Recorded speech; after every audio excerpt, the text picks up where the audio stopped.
안녕하세요. 지난 시간에는 이 초고령화 시대를 맞이해서 어떻게 늙어갈 것인가에 대해서 이야기를 했습니다. 그래서 제1편으로 책을 읽자, 공부를 하자, 늙었지만 뭐 그런 이야기를 했습니다. 청년이든 장년이든 노인이든 늙음의 시대는 반드시 옵니다. 그래서 우리가 살다 보니까 바쁘게 살다 보니까 거기에 대한 대비가 뭐 거의 없습니다.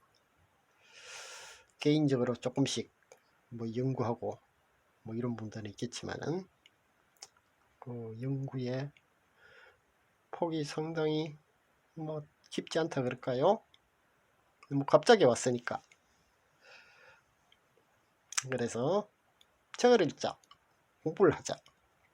오늘은 걷자, 많이 걷자에 대해서 이야기를 하고자 합니다. 옛날 노래에 무작정 걷고 싶어, 이런 대중가요가 있었습니다. 무작정 걷고 싶어. 뭐 나이 좀 드신 분은 기억나실 겁니다. 그 노래 분위기는 사랑하는 여인을 그리워하면서 거리를 무작정 헤매는 거죠. 헤매면서 걷는 정서의 노래입니다만 뭐 생각해 보는 거죠. 노래를 부르는 그 당사자는 가슴은 아프지만 걷다 보면 건강은 좋아졌겠구나, 뭐 그런 생각이 들 만큼 무작정 걸어보자. 시간이 되시는 분은 여러분들 하루에 얼마나 걷습니까? 걷는 게 즐겁습니까? 걷는 것이 얼마나 건강에 좋은지 실감하십니까? 저는 걷는 것을 대단히 좋아합니다. 뿐만 아니라 실제로 많이 걷습니다. 뭐 대한민국에서 나보다 많이 걷는 사람이 있으면 나와봐 할 정도로 많이 걷습니다. 기분이 좋으면은 뭐 3시간 4시간 정도도 걷습니다. 그럼 어떤 분들은 야 뭐 그 정도는 뭐 나도 걸어 뭐 이래 이야기 하실지 모르겠습니다. 그렇지만은 저는 청소년 시절부터 많이 걸었어요. 왜 그렇게 많이 걸었냐? 뭐 아버지한테 배운 겁니다. 아버지가 그렇게 산보를 많이 하십디다. 저녁만 먹으면은 산보하시고 규칙적으로. 왜 산보를 했는지는 저는 모르겠습니다. 아마도 직장 일을 한번 리뷰하고 또 뭐 사색도 하고 뭐 그렇게 하셨겠죠. 산보를 얼마나 열심히 하셨는지 옆에서 바라다 보던 어머니가 의심을 하기 시작합니다. 왜 저렇게 열심히 나갈까? 혹시 숨겨놓은 여자가 있지 않을까? 이래서 한번 뒤를 밟아봤다 그럽니다. 뒤를 밟아봤지만 뭐 별일이 없고 산보로 끝났습니다. 그 정도로 열심히 산보를 하시더라고요. 뭐 그래서 저도 암암리에 그렇게 몸에 익은 것 같습니다. 정신 차려 보니까 제가 산보를 많이 하고 있더라고요.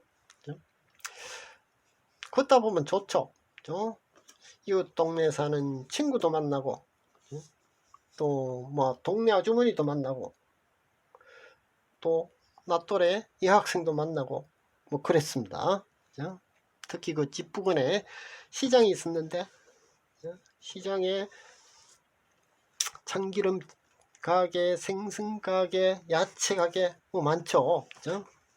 뭐 그런 걸 어릴 때는 쳐다보는 게 상당히 즐거웠습니다. 신기하기도 하고. 더군다나 그 노점상, 무허가 노점상 아주머니들이 떡을 팔고 뭐 야채를 팔다가 불법이니까, 허가를 안 받고 하는 거니까 불법이니까 단속반이 나오면은 그 바구니를 이고 대필합니다. 도망가는 거죠. 그게 우리 집 앞까지 옵니다. 그 아주머니들이 그 집에서 문 열고 나가다가 그걸 보고 이러는데 그 자체가 대단히 그때는 그 사람들은 심각하지만 어린 나이에 보니까 되게 뭐 재미있고 뭐 심하게 말하면 어떤 평화스러운 그런 아득한 정서로 다가왔습니다. 사람 사는 모습을 본 거죠. 1970년대에 그 소설 땅콩 껍질 속의 영가 이런 소설이 있었습니다. 작가가 송영이라는 분입니다. 송영이라는 분이 나왔는데 그분의 책에 보면은 곳곳에 자신이 어렸을 때, 젊었을 때 객지 생활, 뭐 하숙했던 생활 이런 이야기가 많이 묘사되어 나옵니다. 아마도 그분의 고향이 전라도 영광이기 때문에 서울에서 객지 생활을 했겠죠. 근데 그분도 저녁만 먹으면은 동네 산보를 나가는 겁니다. 그 장면을 묘사해 둔 걸 제가 처음 봤을 때 깜짝 놀랐습니다. 어떻게 내하고 이렇게 똑같냐? 산보하는 행태가, 스타일이. 똑같다기보다는 제가 산보하는 모습을 옆에서 구경하면서 그대로 옮겨 묘사해 놓은 것 같은 그런 느낌을 받았습니다. 그분이 주로 산보하는 게 공원이나 사람이 많이 모이는 곳이 아니라 골목이라든지 주택가라든지 주로 이런 데부터 시작해서 길에 상점의 모습이라든지 행인들의 모습이라든지 이런 거를 많이 묘사해 놨습니다. 저 주택가에 저 집에 내 또래 여학생이 사는구나 뭐 이런 이야기부터 시작해서 그러다가 산보를 하다가 어느 양옥집에서 피아노 소리가 들려오면은 길을 멈추고 곡이 끝날 때까지 노래를 들으면서 음악을 들으면서 서 있던 버릇 뭐 이런 게 저하고 막 100% 일치했습니다. 그죠? 그래서 대단히 흥미롭게 읽었던 기억이 납니다. 산보에 대한 이야기입니다. 결국 친구가 암에 걸려서 몸이 아팠습니다. 당연히 의사분은 운동을 해라 이렇게 권유를 했겠죠. 본인도 그래야 되겠다 이렇게 생각을 한 겁니다. 근데 막상 산보를 해보니까 되게 힘들다 이런 이야기입니다. 의사 선생님이 1시간 하라니까 1시간을 채워야 되고 여기서 어디까지 가야 한다니까 거기까지 가야 하고 강박관념이라 그럴까요? 거기에 쌓여서 있다 보니까 산보 자체가 되게 힘든 겁니다. 그래서 제가 산보 좋아한다는 이야기를 듣고 저한테 물었습니다. 넌 산보를 어떻게 하냐? 난 힘들다. 그래서 이렇게 산보를 해라. 마음가짐은 이렇게 해라. 제가 아는 한 거덕거덕 설명을 해줬습니다. 그리고 시간이 지나도 그 친구는 결코 산보를 즐겁게 하지 못하고 중간에 그만두고 말았습니다. 몸이 아파서 체력이 딸려서 그만둔 게 아니라 산보 자체가 대단히 고통으로 다가온 겁니다. 그래서 결국은 산보를 못했습니다. 나는 즐겁게 산보를 하는데 꼭 아프다고 아파서라기보다는 저 사람은 왜 산보가 고통스러울까? 그게 뭐 성격 차이일 수도 있고 어떤 세상을 보는 시각 차이일지도 모르겠다. 저는 뭐 결론을 그렇게 내려왔습니다. 그냥 무료하게 산보만 그 행위 자체만 하는 거는 누가 해도 좀 힘들겠죠. 지금 산보에 대한 얘기를 하고 있는데 그러면은 어떤 사람은 물을지도 모릅니다. 당신 산보에서 뭐 좋은 점이 뭐 있어? 뭐가 좋았어? 그죠? 뭐 이렇게 물을지도 모르겠습니다. 그럼 저는 이렇게 얘기합니다. 그죠? 사람이 건강에 대해서 장담하면 안 되죠. 그죠? 너무 자신하면 안 되죠. 그렇지만은 저는 30년 정도 전부터 지금까지 병원에 가본 적이 없습니다. 병원이 어떻게 생겼는지 모르겠어요. 치과는 가봤습니다. 치과. 제가 태어나기로는 상당히 약체, 약골이라 그랬죠. 약골 체질입니다. 그럼에도 불구하고 거의 병원에 가지 않았다는 건 대단한 다행스러운 일 아닙니까? 뭐 이 모든 게 꾸준하게 그랬기 때문이라고 생각합니다. 특별히 하는 운동도 없고, 그죠? 몸에 좋다는 약을 먹어본 적도 없고, 일평생 꾸준히 걸어서 이 상태를 유지했구나. 심지어 담배까지 피웠습니다. 그죠? 그래도 산보 덕분이다. 산보를 하면서 걸으면서 생각하고 눈앞에 벌어지는 거리의 모습에 평온한 마음 상태를 유지하며 산보를 한번 해보려고 터득해 보시죠. 날씨 좋은 초여름이나 초가을이면은 완전히 등산하듯이 무작정 엄청나게 걷습니다. 1시간 정도 걷다가 다리가 아프면은 거리에 있는 길가에 있는 자판기에 커피 한 잔 빼먹고 그러고 나서 앉아서 거리를 바라다 보기도 하고 책을 읽기도 하고 졸리면은 편의점 앞에 의자에 앉아가지고 5분 10분 이렇게 졸기도 합니다. 그죠? 뭐 아주 꿀잠이라 그러죠. 그죠? 맛있게 잡니다. 그러다가 정신을 차려서 기운이 나면 또 걷습니다.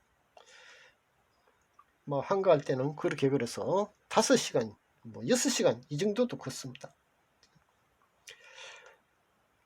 옛날에 한 번은 그때는 직장에 다닐 때 여의도에서 양조동까지 향해서 걸었습니다.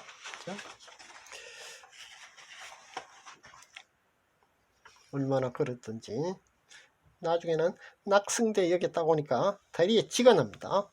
그래서 택시를 타고 집으로 돌아온 그런 때도 있었습니다.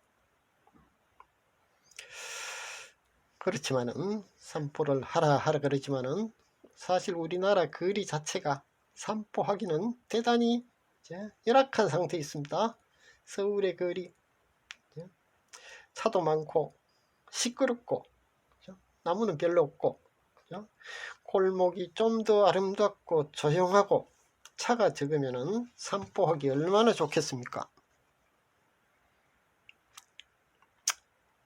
유럽의 선진국의 거리처럼 뭐 다 그런 건 아니지만은 거리가 아름답고 공기가 맑고 그죠? 그러면은 산보하라고 권하지 않아도 온 시민들이 자발적으로 산보를 할 겁니다. 그러나 우리는 산보하기에 너무나 좀 안 좋은 거리들입니다. 기껏 공원이 있고 뭐 그런 정도고 딱 좋은 그런 장소는 아니죠. 그렇지만 그래도 그 중에서 A에서 B라는 코스를 가는데 길이 하나만 있는 건 아니죠. 골목도 있고 여러가지 길이 있습니다. 조금 돌더라도. 그래서 그런 길 중에 비교적 좋은 산보 코스를 택해서 자신만 그런 곳을 택해서 다녀보시죠. 별 도리가 없지 않습니까? 결론입니다. 산보 코스 선정 기준입니다. 어떤 코스를 선정해라. 첫째, 버스가 다니는 대로는 피한다.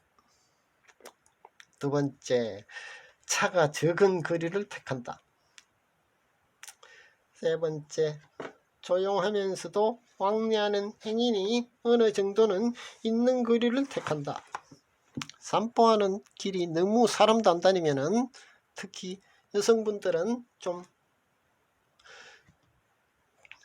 겁이 나겠죠.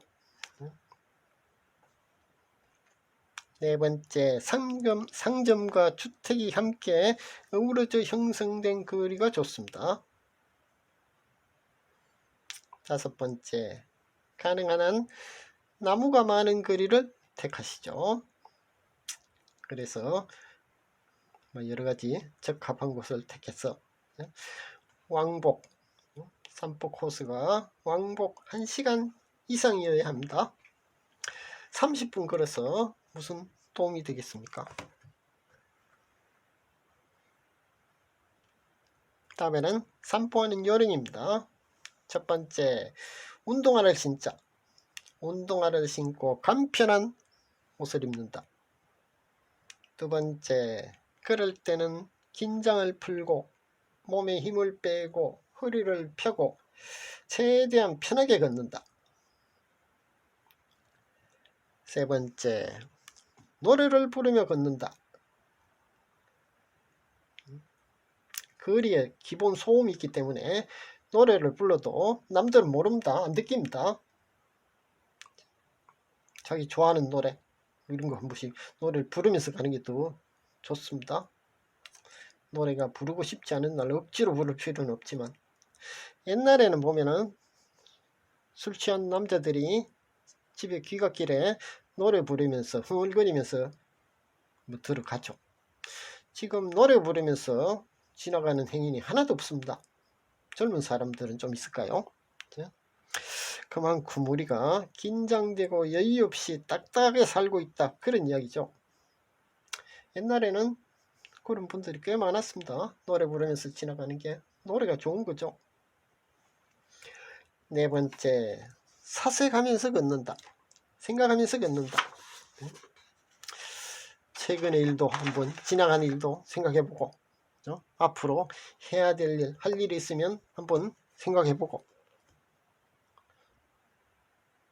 이도저도 없으면은 가족들에 대해서, 지금 내가 가족들한테 잘하고 있냐, 가족에 대해서, 뭐 친구에 대해서 생각해보면서 그래 걷는 게 좋죠. 그냥 휑하게 그냥 그러면은 무례해집니다. 다섯째, 걷는 일에만 오로지 몰두하지 말고 거리에 변화하는 모습, 행인들의 모습을 같이 쳐다보면서 걷는 게 좀 더 즐겁습니다. 그러다 보면 아는 사람도 만나고. 여섯째, 지금 걷고 있는 자체가 내 건강에 많이 도움이 될 거다. 자기 암시를 하면서 기쁜 마음으로 걷죠. 개인적으로 집안에 당뇨병 환자가 많습니다. 그래서 걱정이 돼서 30대 초반에 병원에 가서 의사한테 진단받았더니 의사 말씀이 당신 조심하지 않으면 당뇨병에 걸릴 거다. 조심해라. 경고를 받았습니다. 그 이후로 좀 더 본격적으로 산보하고 걷게 됐는데, 지금 수십 년이 지나서 지금 별로 상태도 이상이 없고, 당뇨병은 새카맣게 잊어먹었습니다. 당뇨병이 어디로 갔는지 새카맣게 잊고 살았습니다. 그러시죠. 즐겁게 걷다 보면은 학창시절에 친구를 만날 수도 있고, 거리에서 음악 소리가 들리면 그것도 또 즐거운 일이죠. 많이 걸어서 여러분들도 건강하시길 바랍니다. 여기까지입니다. 도움이 되신 분은 구독, 좋아요 눌러주시면 제게 작은 보람이 되겠습니다.